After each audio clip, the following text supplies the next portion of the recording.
My name is Vivienne Cross, and I've learned that time doesn't heal everything, it just gives you the composure to face it without flinching. The dining room was buzzing with laughter when I walked in a late arrival to my sister's anniversary dinner.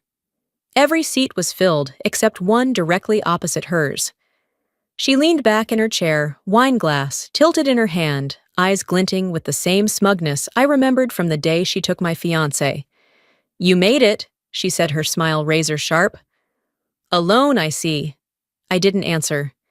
My coat slid from my shoulders into the waiting hands of the maitre d', and I took my seat with measured calm. Around us, forks clinked, and someone made a joke about déjà vu. The truth was, I'd prepared for this night for months, not to humiliate her, not even to prove I'd moved on, but to close a chapter that had festered in silence for years. Then the door behind me opened. A ripple went through the room. Footsteps, slow, deliberate, crossed the polished floor. My sister's eyes darted past me. Her smirk faltered. And before I even turned, I knew she'd recognize the man who'd just walked in. My husband. The room seemed to shrink the moment Nathan's shadow stretched across the table. He was a tall man, the kind whose presence commanded attention, without trying his suit, tailored in a way that whispered authority more than it shouted it. The overhead light caught the edge of his cufflinks, silver, understated, the kind that didn't need to announce their worth. I didn't have to turn to feel the shift. Conversations faltered, the soft clink of cutlery paused mid-air. My sister Lila set her wine glass down, the base clicking against the table a fraction too hard. Her husband Dean looked between us with the faint, puzzled frown of someone who'd just realized they'd walked into the middle of a story without knowing the first chapter. Nathan's hand came to rest on my shoulder, a light but steady touch. He leaned down, his voice, a low murmur, pitched just enough for Lila to catch. "Traffic was worse than I thought," he said. I tilted my head up to him, unhurried. "You made it," I replied, letting a small, measured smile touch my lips. Lila's expression tightened, barely a second's worth of tension, but enough. She'd always been composed, a master of social facades. Years ago, she'd been the one with a man beside her, basking in the validation of being chosen, her confidence swelling with every approving glance.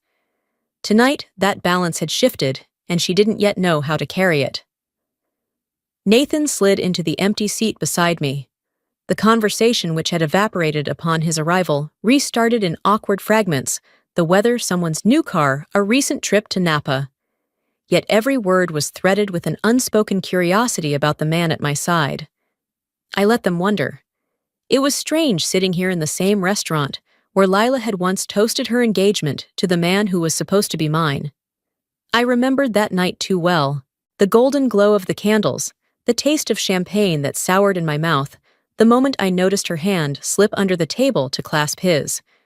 People laughed, clapped, raised their glasses, oblivious to the fact that my world had just been dismantled. Tonight, the air felt different. No betrayal here, only control. Mine. Nathan's hand brushed over mine on the table, his touch grounding. The gold band on my finger caught the light, subtle but unmistakable. Lila's gaze dropped to it, then flicked back up to my face. Her lips parted slightly, as if to speak, then closed again. Dean, still unaware of the undercurrent, leaned forward. "So Nathan, what do you do?" Nathan's answer was simple. "Consulting, nothing more. No titles, no explanations, just enough to keep the mystery intact."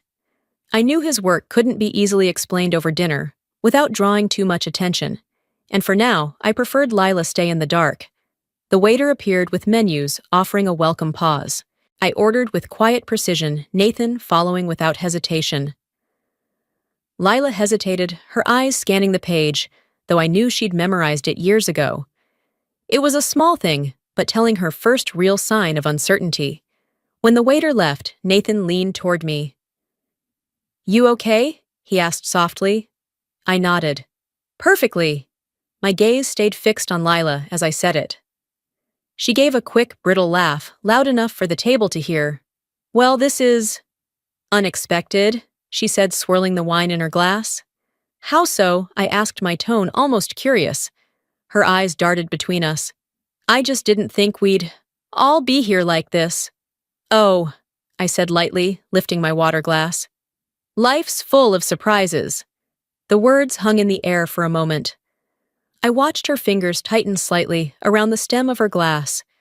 Years ago, I'd been the one holding my breath in her presence, searching for some anchor in a room where everyone else was on her side. Tonight, she was the one searching for footing. A server passed behind me, refilling glasses, and the sound of liquid pouring seemed louder than it should have been. I took a sip, steadying my own heartbeat, not because I was nervous, but because I didn't want to rush this. There was power in patience. Nathan began chatting with Dean about something trivial, the wine list, I think, but I barely heard them. My attention was on Lila, cataloging every flicker of discomfort. She glanced at her husband, then at Nathan, and I could almost see the calculations running behind her eyes. She wanted to ask who he was, what he did, how we'd met, but to do that in front of everyone would expose her curiosity, and Lila never liked to give anyone the satisfaction of knowing she didn't have all the answers. I leaned back slightly, letting my shoulders relax, my smile small but deliberate. This wasn't about revenge, not exactly. It was about reclaiming the part of myself she had stolen without apology, and judging by the faint tremor in her hand, as she reached for her wine, I was already halfway there. The taste of the bread on the table was faintly bitter, though I knew it wasn't the food. Nathan was speaking with Dean about a vineyard outside Sonoma, but my mind kept tracing the cracks in the past, the ones that had started the night Lila crossed a line she could never uncross. I hadn't thought about that evening in detail for years. I'd trained myself to smooth over the memory, to pack it away in the mental storage closet where I kept things too sharp to touch. But seeing her now across the table dredged it up in vivid color. 3 years ago, I had been the one wearing the ring. A different ring, smaller, more delicate, but still a promise. The man was James, a quiet, reliable presence, who I thought would anchor my life.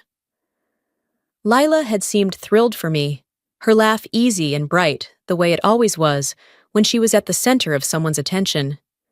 I should have seen the signs. The way her gaze lingered on him too long, the way she leaned in when she spoke to him, her hand brushing his arm as if by accident. Back then, I told myself it was nothing. Sisters are allowed to be close. That's what I thought until the night she announced their engagement, months later, with no warning, no apology. She'd sent me a single text that morning, dinner tonight.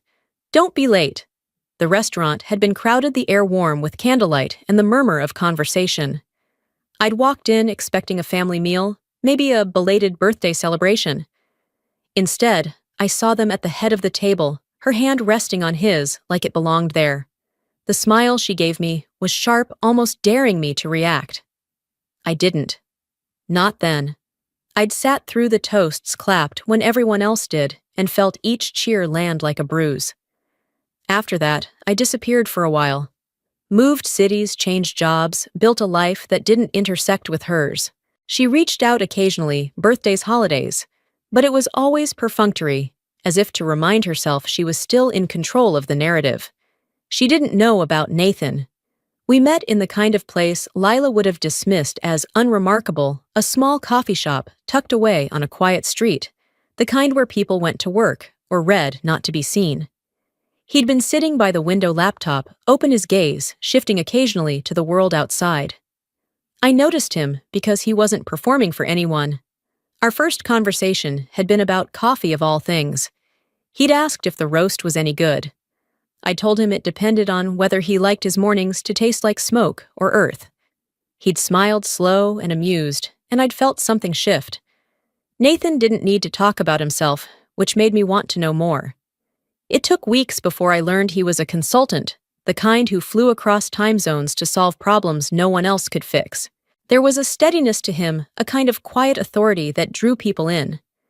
By the time he asked me to dinner, I realized I'd stopped thinking about the past in terms of loss. It was just a closed chapter. Or so I thought. Tonight, watching Lila across the table, I could see the moment recognition hit her, not of Nathan himself, but of the fact that he didn't fit into any of her categories. He wasn't from our social circle, yet he carried himself like someone who could own it. That unsettled her. The food arrived: salmon for me, lamb for Nathan, something elaborate and plated like artwork for Lila. I picked up my fork, but my appetite was secondary to the satisfaction of watching her try to place him. "So how did you two meet?" she asked finally, her tone light but edged. Nathan glanced at me, letting me decide how much to reveal. "In the city," I said simply. "It wasn't planned." "That's vague," she replied, taking a bite without looking at me. I smiled. "Some things don't need embellishment." Her eyes flicked to Nathan again. "And what kind of consulting is it that keeps you out late? Different kinds?" Nathan said, his voice even. "Each situation's unique." It wasn't an answer, not really, but it left her with nothing to work with. She hated that. Dean jumped in with a story about a trip they'd taken to Hawaii, and for a while the tension receded into the background noise of clinking silverware and murmured conversations. But I caught her watching us when she thought I wasn't looking, her gaze darting between my hand, resting lightly on Nathan's, and his calm focus on me whenever I spoke. Once, years ago, I would have given anything for her approval, for her to see me as someone worth envying. Now I realized I didn't need it. The fact that she was unsettled was enough. I took another bite of salmon, savoring it, not the taste, but the quiet victory it symbolized. This wasn't about flaunting Nathan or the life I'd built without her. It was about balance being restored. And by the way she kept glancing at me, I knew she felt it too. Lila's laugh rang out across the table, a little too loud for the mild joke Dean had made. It was the kind of laugh she used when she wanted to remind everyone she was the center of gravity. But her eyes kept drifting back to Nathan Sharp and calculating as if she could will an answer from him without asking the right question. I poured myself a glass of water, letting the coolness settle the faint heat in my chest. I didn't come here for a fight, but I wasn't going to give her the comfort of pretending nothing had happened between us. "Viv, you've been quiet," my mother said from the far end, her tone warm, but with that undercurrent of curiosity she'd never been able to hide. "You usually have so much to share." "I'm listening," I replied, giving her a smile. "It's interesting watching the dynamic here." Dean chuckled, but Lila's fork stilled for a fraction of a second before moving again. The server came to clear plates, and Nathan leaned toward me slightly, his shoulder brushing mine, a small natural touch that drew Lila's gaze like a magnet. So she began tilting her head in that practiced way. "Nathan, where did you say you were from?" "I didn't," he said, polite but firm. "But I grew up on the coast." Her brows lifted just enough to suggest she wasn't satisfied. "Coastal boy. Must be nice. Did you two travel much before you met?" Nathan's eyes met hers directly, his expression unreadable. "We've traveled plenty since. Together." That answer sat between them like a stone dropped into water rippling outward. Lila's lips curved, but it was more reflex than warmth. The dessert menus arrived, giving her a moment to retreat behind the polite shuffle of ordering. I declined. Nathan followed suit. Lila chose something intricate: chocolate, layered over custard, the kind of thing she would never actually finish, but ordered for the presentation. When the plates were set down, she leaned back in her chair. "You know, Viv," she said lightly, "I'm glad you bounced back. After James, I wasn't sure you would." The table stilled just enough for me to notice. My father cleared his throat. Dean looked away. Nathan's hand resting on the table tightened slightly. "I did more than bounce back," I said evenly. "I built something worth keeping." Her smile froze for half a second before she took another dainty bite of dessert. "Of course you did."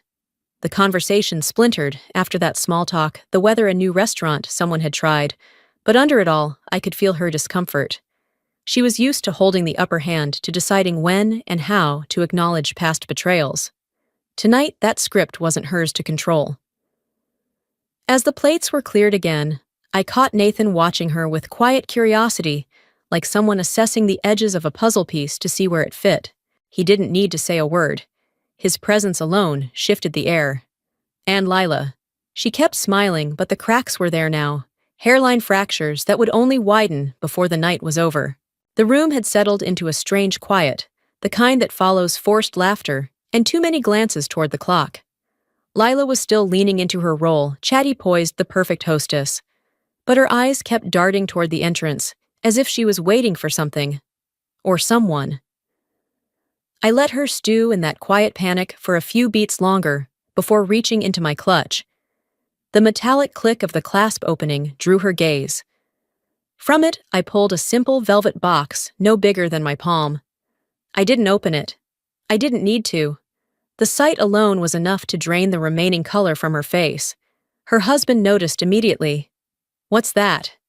He asked, his voice light, but his brow furrowed. "An old piece," I said smoothly. "From years ago. It never fit me back then. But it fits perfectly now." The man's curiosity overcame his manners. "May I?" I slid the box across the table. His fingers opened it with a casual flick and froze. Inside lay the engagement ring that had once been his wife's trophy, the very symbol of her victory over me. Except now, it gleamed on a bed of white satin, perfectly polished, a silent testament to the fact that some things like truth could be reclaimed. His eyes darted to her. "You told me you pawned this years ago." Lila's lips parted, but no words came. A flush climbed her neck. I leaned back, my smile faint but steady. "No, she didn't pawn it. She lost it." The weight of the room shifted. Conversations at the other end of the table slowed, then stopped entirely. People were listening now, whether they meant to or not. Lila's voice finally broke the silence. "Vivienne, this isn't the place." "Exactly," I cut in my tone, cool. "This isn't the place for lies." Her husband set the ring down with deliberate care, as though it might burn him. He didn't look at her again. Across the table, my husband reached over and rested his hand lightly on mine, not to restrain, but to anchor. His presence was a steady current under my composure, the unspoken reminder that I wasn't here to humiliate for sport. I was here to end a story she'd kept alive for too long. Lila swallowed the sound loud in the stillness. "You always were dramatic," she tried, her voice brittle. I didn't rise to it. I didn't need to. The silence was heavier than any retort I could have crafted. After a long pause, I stood. Every chair seemed to shift with me, the scrape of wood on polished floors echoing louder than it should have. I placed the ring back in the box, snapped it shut, and slipped it into my clutch once more. "Dinner was lovely," I said to no one in particular. "But I think we're done here." And just like that, the room exhaled, except for Lila. She sat, rigid eyes fixed on her untouched plate, her carefully curated evening in ruins. The night air outside was crisp, sharp enough to cut through the remnants of tension clinging to me. My husband's hand slipped into mine as we walked toward the car, his thumb brushing over my knuckles, a small grounding gesture that said more than any words. Through the tall dining room windows, I could still see the table. Lila hadn't moved. Her husband was speaking to someone at the far end, deliberately avoiding her gaze. Whatever facade she'd built had cracked in front of the very audience she craved. I didn't feel triumphant. Not exactly. This wasn't about winning. It was about closing the book she'd kept open all these years, a book filled with half-truths and stolen moments she wore like a crown. My heels clicked softly against the pavement as we reached the car. My husband opened the door for me, and before sliding in, I glanced back one last time. For years I'd thought confronting her would be loud, messy, and fueled by anger. But standing there in the quiet aftermath, I realized something: true closure isn't a victory march. It's the calm that comes when you no longer need anyone to believe your side of the story. I had nothing left to prove, not to her, not to the family that once turned their faces away. The people who mattered already knew the truth. As the car pulled away, I let out a slow breath. Lila could keep whatever stories she wanted. I had my own life now, built on trust, on love, and on the kind of dignity no one could ever steal again. And that was worth far more than any ring.